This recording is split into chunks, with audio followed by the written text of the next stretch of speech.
Sophie, honestly, I can't believe that we have never chatted or met before. Not only because Murder on the Dance Floor, but you helped write and sang one of my favorite Armin van Buuren songs of all time, Not Giving Up on Love. Yeah, so it blows my mind that we have never chatted before. Oh, well, thank you for the love. I funnily enough, put it back in the set.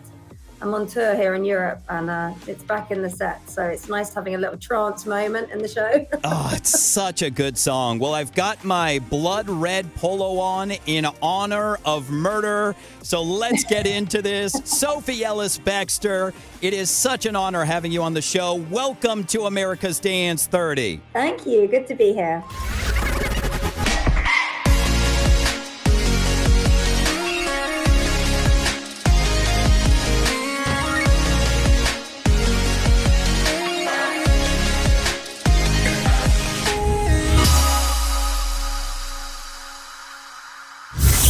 Congratulations on the insane resurgence of Murder on the Dance Floor. It's so crazy. It is. Every time someone says it, I just start laughing because it is actually really bonkers.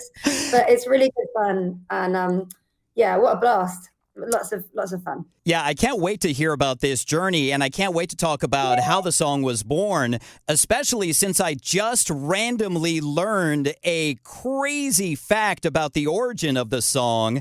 But first, let's get to know Sophie Ellis-Bextor a little better with Finky's first.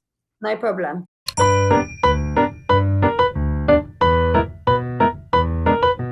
I love finding out the origin story of artists. Your parents were in film and TV, and you started singing as a teenager, right? I did, yeah. And to be honest, when I started singing, I was 16 and I was in a band, and I thought I was just doing it as a thing to tell my grandkids I did once. I thought, it's a rite of passage. But as soon as I started singing, I thought, oh no, this is more than that. I love it. And it means something to me. And I've never had a plan B after that. So you were already thinking about grandchildren at 16? Now, even though you started singing at such a young age, was singing the first thing you wanted to get into when you were growing up, or was there something else you wanted to be? Well, if you'd met me at 4, I would have said I wanted to be a ballerina. If you met me at 7, I wanted to be a nurse. Then I realized there's quite a lot of work that goes into both those professions. Then I got into the idea of acting with a sideline in journalism, actually, because I like the written word. And then I thought about maybe being a lawyer because I like arguing with people. And finally, music joined all the dots of everything. I was lucky I found it. Well, I knew we would get along for a reason, because I actually wanted to be a lawyer when I was growing up, too, because I love arguing, too. Yeah. But then I also saw the kind of work that has to go into it. I'm like, nah, I'm good. Turn off. Exactly. Now, I got to talk about this quote that I saw, and I don't know if it's real because hashtag Wikipedia, but there was a quote that said, I found lots of like-minded weirdos, so it's okay. Did you really say that? I suppose that was probably to do with me finding my family. I think that's what a lot of teenagehood is about, isn't it? It's about finding your tribe. And I think probably like lots of people, I didn't feel massively like I fit in at school, but through music, I found my people. Absolutely. Yeah, 100%. I don't remember calling them weirdos, but I guess I called myself one too. Well, I absolutely love that. Now, if I asked you what the weirdest thing about you is, what would be the first thing you would say? Oh, golly. I think I'm just a lot weirder than people would probably imagine. I mean, I suppose, I don't know if it's weird. I'm quite geeky. I mean, golly, isn't everybody a little bit quirky? But what's quite nice, actually, about a long career is that you get the opportunity to peel the layers off. So I think when I first started out, I was quite guarded. And, in my first band, even when I had my first solo stuff, I wouldn't really move around. I wouldn't really reveal much about myself. And now it's like, I think I've told everybody everything. That's awesome. Well, let's talk about this long career. You've had an incredibly long music career, starting in indie music, going into dance music. But do you remember the first song you ever wrote? Oh, well, I wrote songs as a teenager that were really terrible. They never saw the light of day. And actually, in my first band, I didn't write at all. So the first song I ever wrote that was released is a song I still sing called Groove Jet, If This Ain't Love, which was a song I did with a DJ called Spiller. Spiller, yeah. Yeah, that was the first song where I ever thought, okay, I'll have a go at writing. So I wrote it alongside a really brilliant writer called Rob Davis. And yeah, that was my first step into the world of songwriting, really. I just love how whenever I ask artists about that, usually the first answer is, yeah, and it was crap. Absolute crap. You got to start somewhere. Oh, golly, yeah. And, the crap songs still happen now. You just have to kind of fight through to the good days, That's so funny. Talk about pulling back layers. Yeah, exactly. Now, I saw your post about gherkins. Are they really on your rider? Yeah. In fact, I can see here in Poland that they've given me 2 jars in my dressing room today.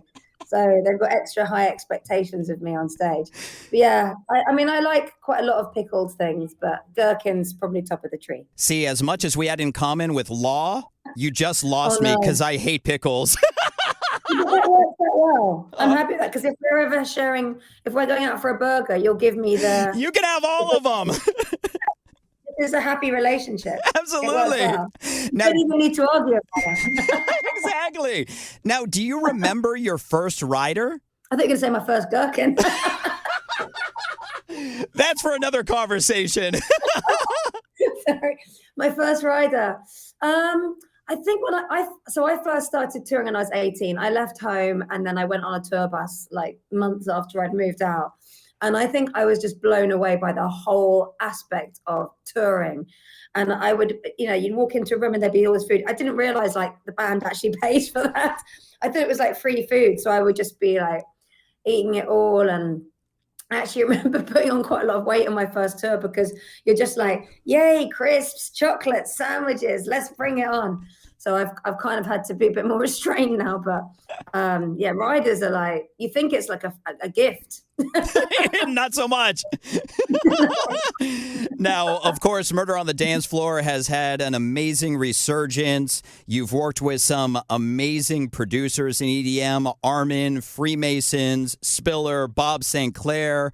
Do you remember the first dance song that made you fall in love with EDM?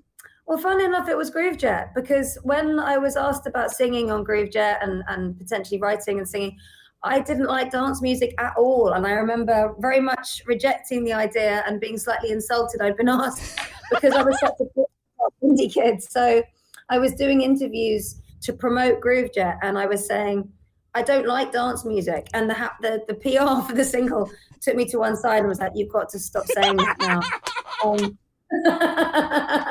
But I think now we're so used to like genres, crossing and referring to each other.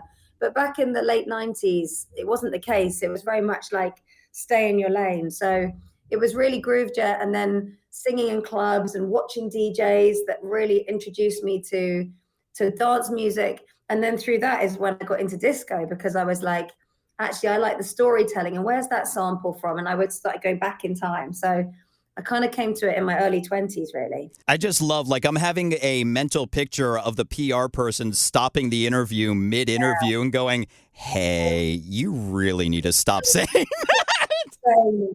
I know. I mean, what a numpty. But I think I was trying to say it in a positive way. Like, I don't like dance music and I like this song, but I realized it probably wasn't reading that way. Well, thank God you like it now. Okay. Finally, in honor of Murder on the Dance Floor, what's the first thing to kill your groove? Oh, bad lighting, I think, probably. Oh, I think yes. on a dance floor, you want to be able to get lost in it a bit. You don't want to be able to see everything like really clearly. So yeah, I think bad lighting is probably my first no-no. You need the right mood. Absolutely. Yeah. Well, let's talk about this smash. And before we talk about the origins of it, the resurgence is just so crazy. As an artist, what is it like for a song of yours that's 20 plus years old to now have so much success? Well, I think in some ways I'm still, acknowledging all of that, because it's been such a whirlwind and so crazy and so magical, but also as made my world spin a little bit. And mainly it's been extraordinary fun. And I'm so glad I'm such good friends with Murder on the Dance Floor, because I really am. It's like a really good friend of mine taking me away for another unexpected, honeymoon or something, because I started singing it back then, but I haven't stopped singing it. I sing it all the time. It's got lots of happy memories for me. I still work with a lot of the same people. So a lot of the relationships that were forged around that time in my career are still alive and well. So there's lots of proud aunties and uncles of Murder on the Dance Floor as well as me. But I love what I do. And one of the things I've always loved about music is the fact that sometimes things happen that are completely unplanned, and you've just got to grab your surfboard and ride the wave, really. So here I am, trying not to topple off it and having a lot of fun. And I hope it's not too loud for you, by the way. They started sound checking. No, you're good. Sorry. It's just so crazy that we're in a time where old songs are having resurgences, and sometimes are even more popular now than they were when they were originally put out. I know. Isn't that insane? Like, what does that teach you about music? I don't really know. It's like, I suppose the way that people access music now is like the record shop is open 24 hours a day and everything's in stock. Right. So you can search for the song that suits your mood, but also it just shows you that, I don't know, sometimes there's just something in the ether. And I try not to overanalyze stuff mainly, but just do things that make me feel good. And then you can kind of have an adventure with all of it, really. Take us through this adventure with Saltburn and how it happened, and the point that you realized and said to yourself, holy crap, my song is going viral again. How did this all happen? So I was approached about the song being in Saltburn probably about a year and a bit ago. And I didn't have much information except for the writer and director being Emerald Fennell. And I knew who she was. And I knew she was talented. So I was like, great. And I felt flattered she'd approached me. And it said they wanted to use all of the song and someone would be dancing with none of their clothes. And that was kind of interesting. And I was like, count me in. That sounds like fun. I'm down for that. But then beyond that, I sort of forgot about it for a little while, because sometimes things ask you for permission and then, they change their mind or whatever, or it doesn't make the edit. So then I went to see a screening of it, and I went with my mum, my eldest son, and my husband, and my brother, and my and so we had that bonding experience, and it was definitely quite challenging, but we did all really enjoy it. And I remember saying to Richard, my husband, the film's brilliant. And he said, oh, it is, but it's, it's quite on the left field. So maybe some people, it won't be for everyone. So it was really when the film started really picking up pace. And over Christmas, when like everybody else, I was like in my pajamas and at home with the family, I could see something happening with the song, on TikTok and on socials. And I was like, I think maybe this is something a little bit extraordinary here. And it was just insane, because I was sat at home. Normally when a song is doing something, it's because it's a new single or you're promoting something. But this was just doing something all by itself. And yeah, it was extraordinary. Like magic. That is so incredible. Let's talk about the origin of this song. I don't even know how it popped up. It just popped up as a suggestion to me. And I learned that it was originally written by the lead singer of New Radicals, and it was almost their song. How did it make it to you? Greg says that now. I mean, I don't know. I suppose he would know better than me about that aspect. I mean, Greg, I knew him as a great songwriter. I was writing my first album, and he was at that time. So he'd had a big hit with You Get What You Give. And then he had this demo of basically the bones of what Murder on the Dance Floor became. So it was a verse, a bridge, a chorus, and it was a demo, just him with a guitar, a few little flourishes, just an indication. And he very generously said, if you can finish this off, it's yours. So I went into the studio, recorded some ideas, and then we worked on it together to finish it. And yeah, we're like its proud mum and dad, really. And the nice thing is we speak all the time, Greg and I. We've sort of kept in touch over the years. And he's always been like such a cheerleader. He's a very enthusiastic music fan, but also interesting and, proper artist. And it was only recently that he said it was actually a song that he thought about for New Radicals. But I think he thought that he had all his energy into You Get What You Give, which is obviously such a brilliant, brilliant song. So. Absolutely. Now, All fell that ends, right? something else that was in the blog, and I don't know if this is the case or not, but is it true that you guys were told not to do the repeating in the song? The I know. I think I read like a quote that said that he was told not to do that by the record label. I don't know, actually. I mean, I don't know. That's not what I think. By the time it got to me, it was very much kind of this thing that was sort of looking for a home, I think. So I didn't have any guidelines at all. And in fact, when I finished the song and Greg rang me, I thought he didn't like what I'd done. He was just being a bit charismatic, because he phoned me up and he went, "Sophie, you better not steal the move, Sophie." And I was like, "Oh no, he hates it. He hates it." But actually, we not only did he like it, but we ended up writing together a lot after that. So we did a lot of my singles together, and I don't remember there being any rules about I know. So it absolutely is, but it must have been before it got to you. But congratulations on the success of this song.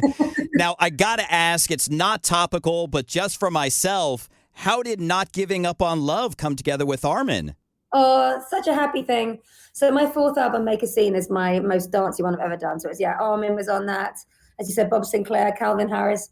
And so I was working with these amazing Australian DJs called the Nervo Twins, who you probably know about. Liv and Mim. Exactly, Liv and Mim. And I went into the studio with them. And what I found really interesting about working with Armin is that actually Mim, Liv and I wrote the top line to Not Giving Up over a completely different track. So we had this very dark sounding, dramatic trance track. We wrote the top line, and then Armin took it away and then changed the chords and actually made it a lot more beautiful and tender. And I was really impressed with him that he did that, because that's really hard to do that, to sort of take a song and then dismantle it and then recreate something. And then I ended up singing it a couple of times as part of his show, which is insane because it's like 25,000 people in an arena. Like, and I would just pop up out of the stage and sing with him. But yeah, he's a really lovely man and really knows his stuff. Like the sonics in it, the production is really on point. He's very clever. Yeah, I mean, that song is an absolute classic. Congratulations on that. Congratulations on Murder on the Dance Floor. Congratulations on your world tour that you're on right now. That is so incredible. You knew. Right? That is so amazing. Sophie Ellis-Bextor, thank you so much for your time with us on America's Dance 30. My absolute pleasure. And I like dance music now, by the way.